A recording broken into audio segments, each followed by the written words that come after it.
Okay, everybody. This is the semifinals of the December Titanium Series. We're here. We're at what may end up being the last match of the tournament. Normally, the finals is, of course, the last match of the tournament. But in this case, both the finalists get the invite. And you know how people love to prize split at the end of a tournament. So you never know. I'm not saying they're going to do it. I'm not saying they have to do it, but they might. So this may be the last time y'all hear my voice in this playlist. Shed a tear.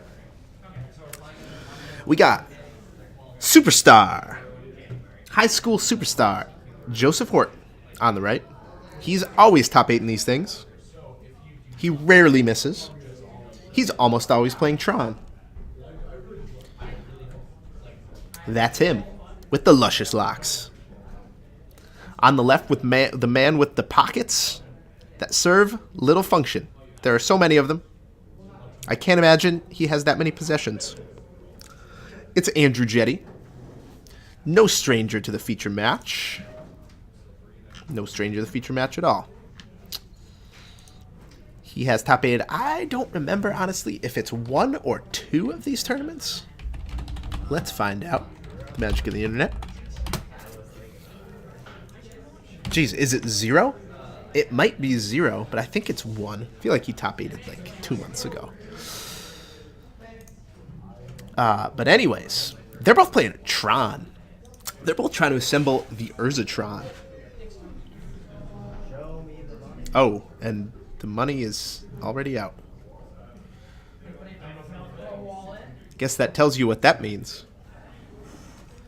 That tells you a thing or two about what happens at the end of Magic tournaments. You damn risk-averse people.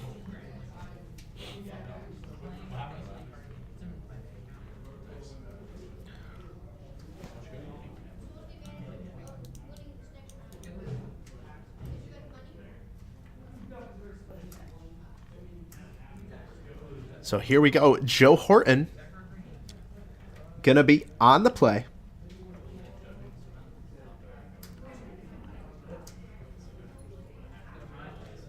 On the draw, be Andrew Jette. And look at this from Joe, already getting another Tron piece. The fact that he used it before he had the second really speaks to the fact that he has another Sylvan Scrying in his hand, or an Expedition Map in his hand. We will see. Ghost Quarter from Joey Boy. That's huge.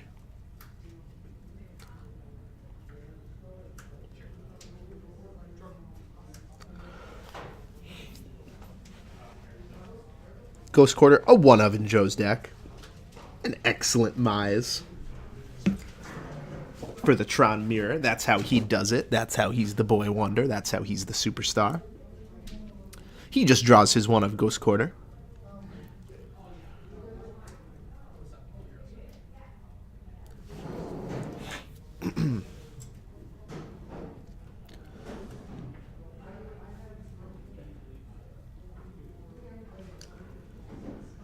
Now the question is, when does one Ghost Quarter? Optimal time?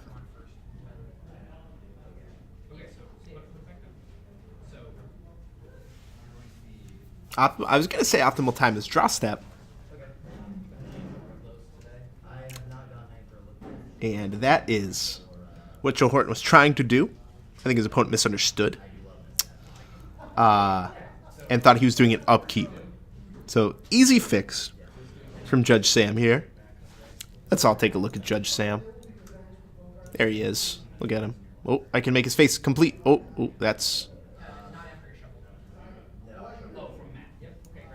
That looks a little weird. Sam, you might want to get your face looked at, brother. Well,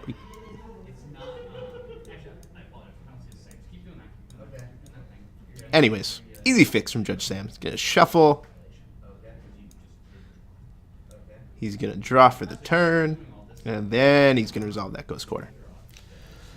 This is, of course, because there's a chance that he draws the one basic land. In that one draw step. And even if it's low percentage, you still play to these outs.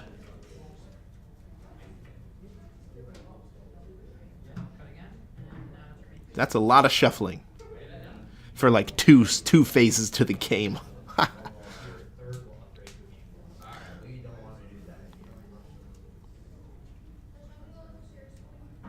Here's the power plant. Here's a matter reshaper. And the turn is passed to Joe.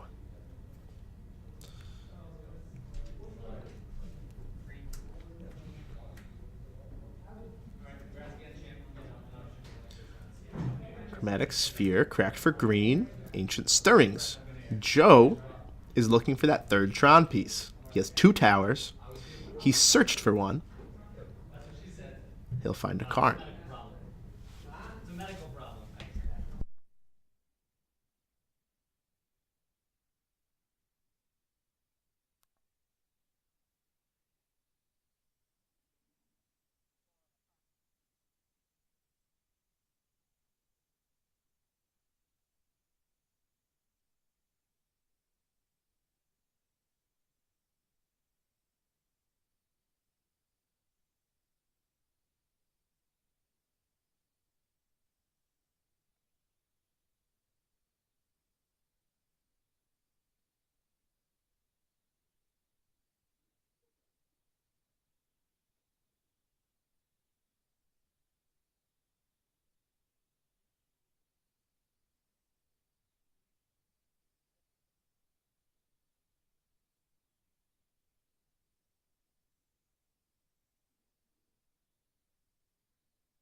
Okay, so thanks for sticking with me through that period of silence.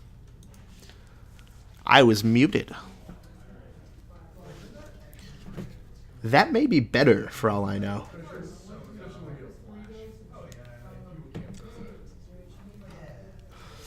I'll let you guys be the judge of that. Whether or not the commentary is better muted or unmuted.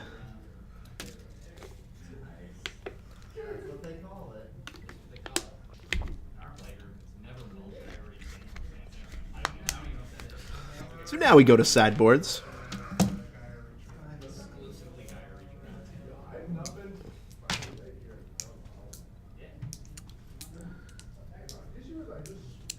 This is really the tale of 2 sideboards here.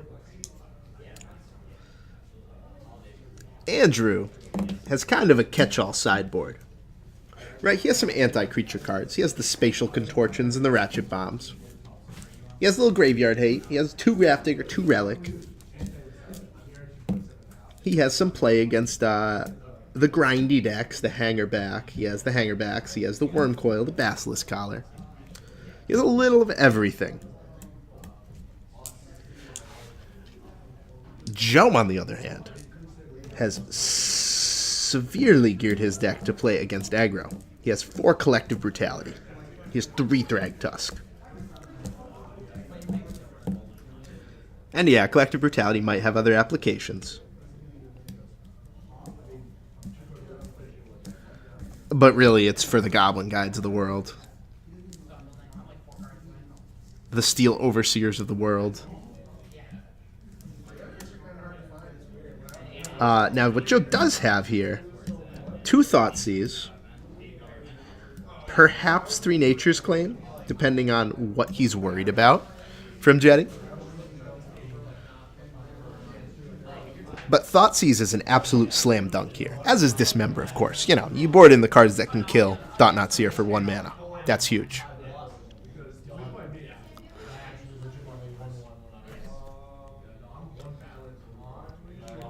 That's what he's got.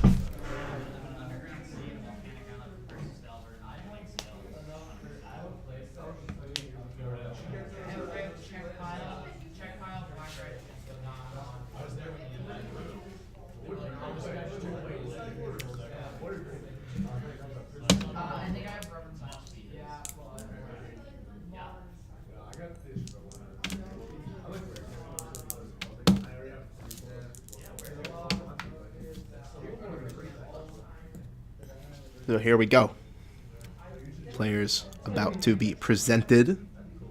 Joe going to be on the play again. Going to see if he can do something like Natural Tron.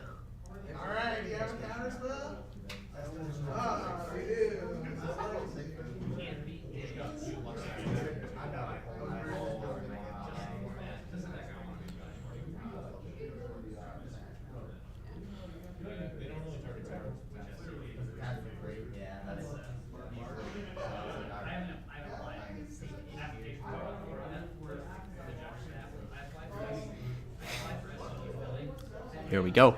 7 cards each. Let's see if they can keep. Joe thinking about it. He hasn't said yes yet.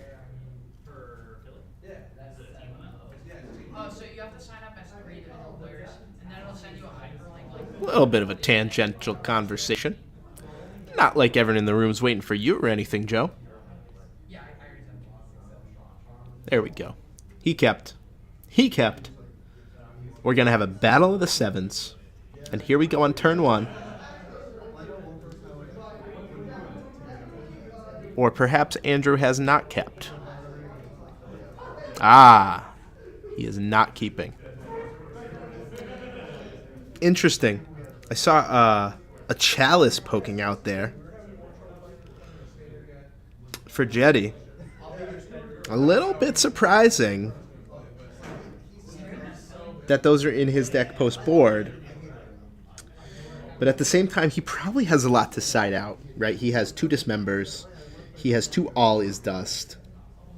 Sky Sovereign is not the strongest. So he has kind of a lot to side out. And not all that much to side in. Right? You can side in like the Worm Coil.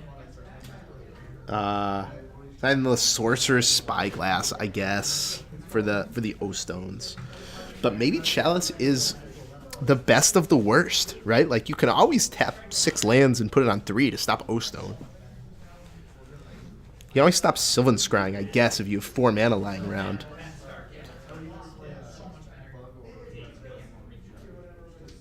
Jette keeps.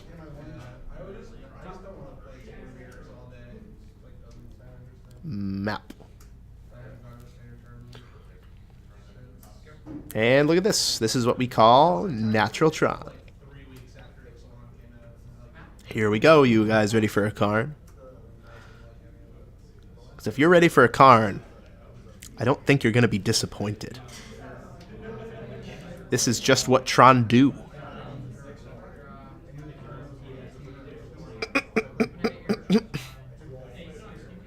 This is fair and fun for everybody. Very interactive and very fun.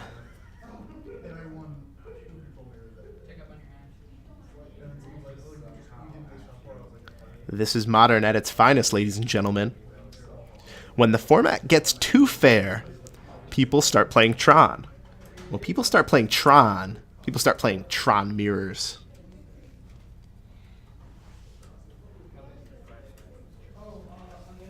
And when people play Tron Mirrors,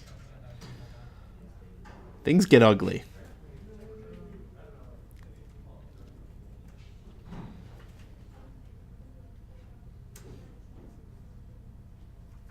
And luck-based. So I'm scrying for Joe. Probably going to go grab a Ghost Quarter.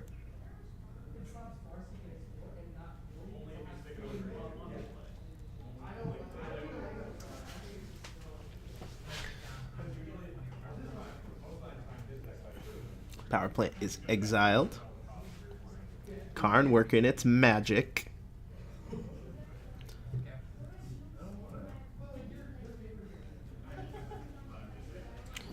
Mattery Shaper gonna threaten Karn, bring it to 1, but there's a huge difference between killing Karn and bringing it to 1.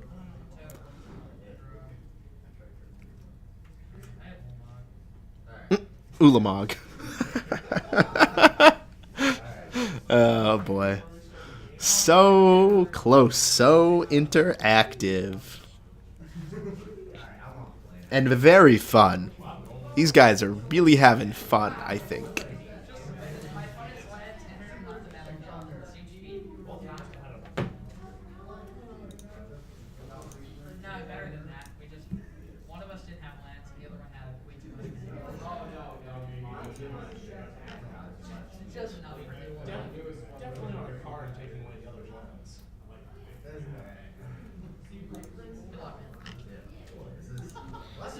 I played this at the Open, and I lost to this in the finals. That's why I told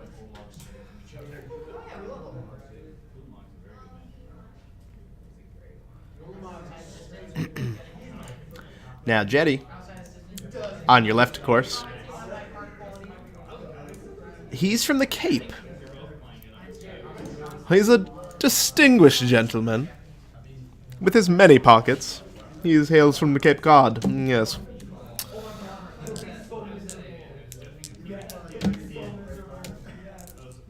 Decided that the seafaring life is right for him.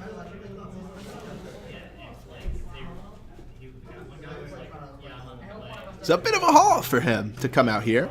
I appreciate the fact that he is. No, there aren't too many 1Ks on Cape Cod. I'd say exactly 0.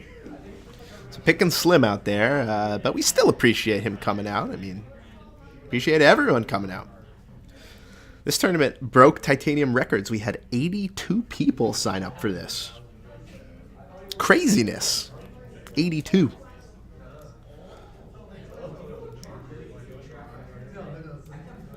Haven't seen numbers like this since the summer, so it's really, really comforting to know that the series is still going strong. And is absolutely going to continue in 2018. I had people asking me that back last winter, spring, summer, fall. My answer was always the same. It was always yes, of course. This should be a little confirmation for those doubters and haters. Stronger than ever is the Titanium series. We're going to have our first finals on February 18th. That's going to be pretty cool.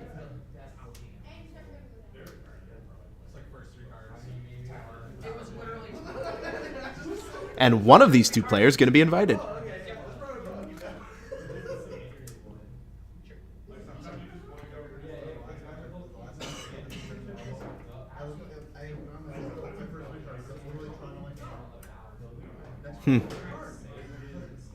So Joe says Chalice on 1. Yeah, I don't really care. I'm just going to assemble Urza Tron. Mine, tower. Oh, he already has Urza Tron.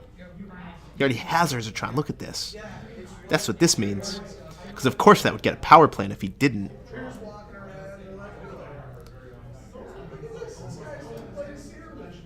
Ooh, Ghost Quarter from Jette. Gonna take out a should take out a tower. You should always go for the towers. Extra mana, of course.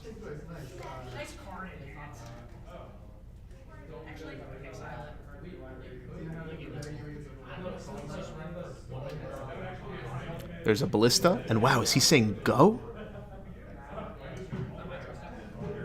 And he is using the trick that Joe did to him. He says draw step. Ghost Quarter you. There's the basic forest, so Joe about to jump ahead on mana. That's what Ghost Quarter does. It's not Field of Ruin, and it's not Wasteland. Oh, Jette missed it. You see that? That should be countered by Chalice. But Andrew missed his trigger. Key play by Joe Horton. He played it confidently, he played it quickly, And he said go immediately after. And yeah, there's the eye roll by Jette. He knows. He knows. That feels bad. Have your whole tournament come down to just a momentary lapse. 9 hours later. I mean, this tournament started like 8 or 9 hours ago. You know that's not a mistake he'd make in round 1, 2, 3, 4, 5, any of these rounds. That's a mistake you make when you've been playing Magic for 9 hours. And yeah, there it is, countered. Ah, but no Karn for Joe. Joe is not out of the woods yet. He has no game breaker.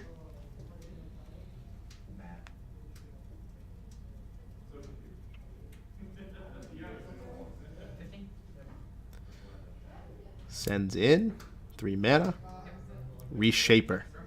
So Joe's on a real clock here. I mean, he can only deal with 2 attack phases, but here we go. What's this? Oh.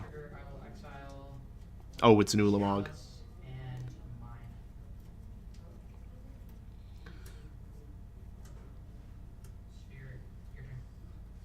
So, Ulamog comes down.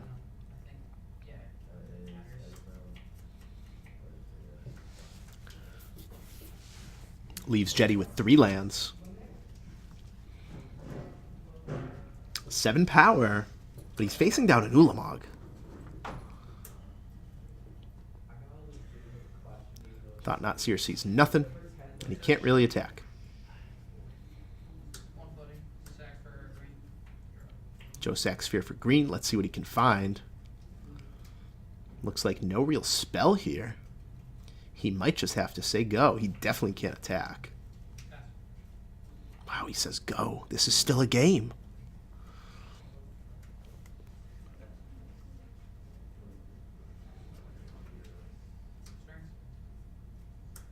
Ooh, Stirrings. Demonic Tutor's a good dry here when you have 12 mana.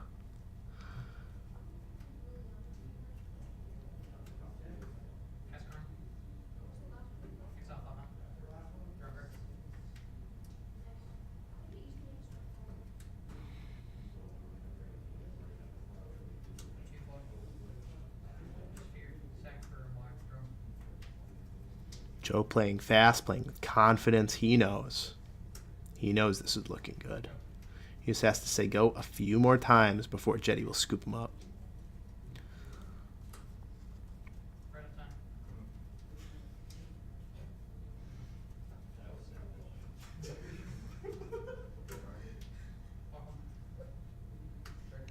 Alright, he'll get a Reshaper trigger and Karn will die.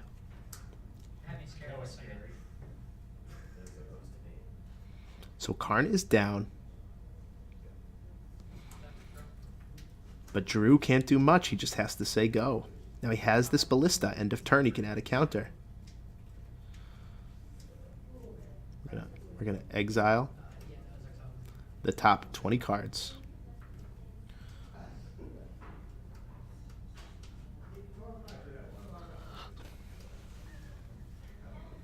Joe Horton making sure the count's right.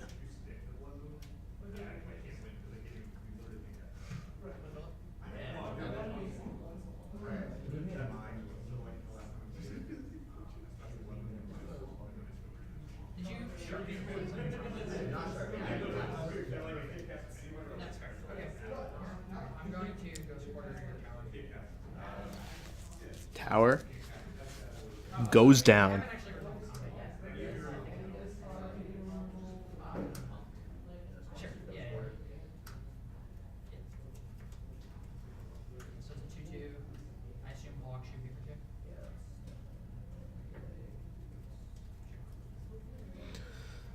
So Andrew Jette almost out of options here.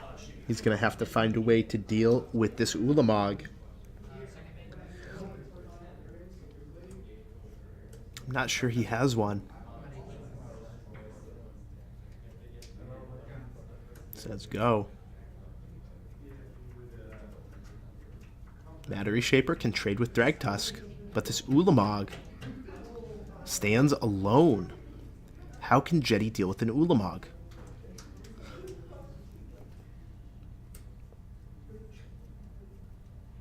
Wormcoil would normally be able to deal with a 10-10, but this 10-10 has Indestructible. For for some reason. 2, 3, 7.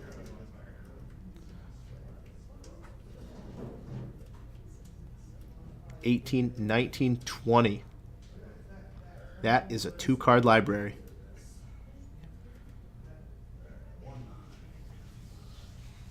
At this point, it appears it's all over.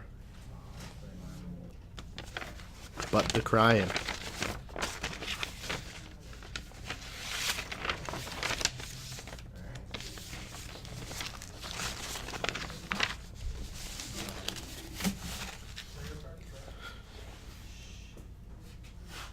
Joe Horton might finally do it. After many top 8s, many near misses, multiple times being 1 match win away. He's about to earn this invite. Joe Horton playing it by the book. Playing it outright. He knows he just has to survive for a couple more turns. Or 1 more Ulamog attack. Does Jette have a way to exile that Karn? Oh, yes, he has it. He can exile the Ulamog.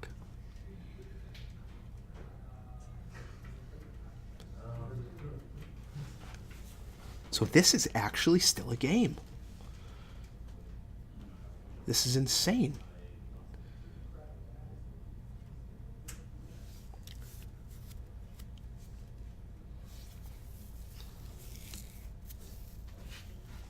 Problem is, he can't let Matter Reshaper die, or else he loses a card off his library.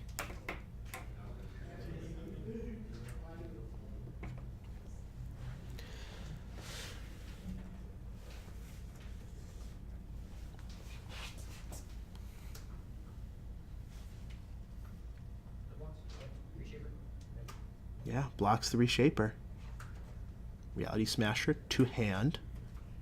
Don't believe it's a choice to keep it on top of your library.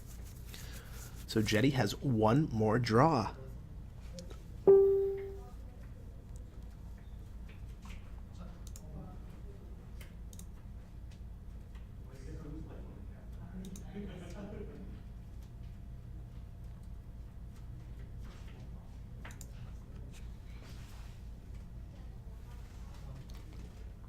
Someone's crying.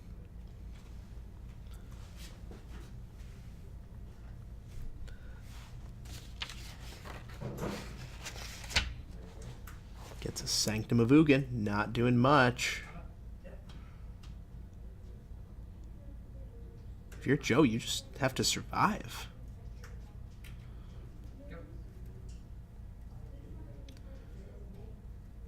And Reality Smasher can be deployed, but Jette is out of time. Yes, he can do half his opponent's life. Joe is out of gas. Half his opponent's life, but it doesn't matter. It just doesn't matter.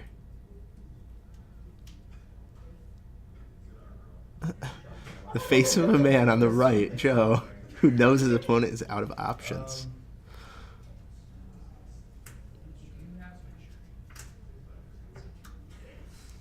Joe does it. Nice job, Joe Horton. He finally qualifies. Congrats, kid. Very nicely done. Loses game 1.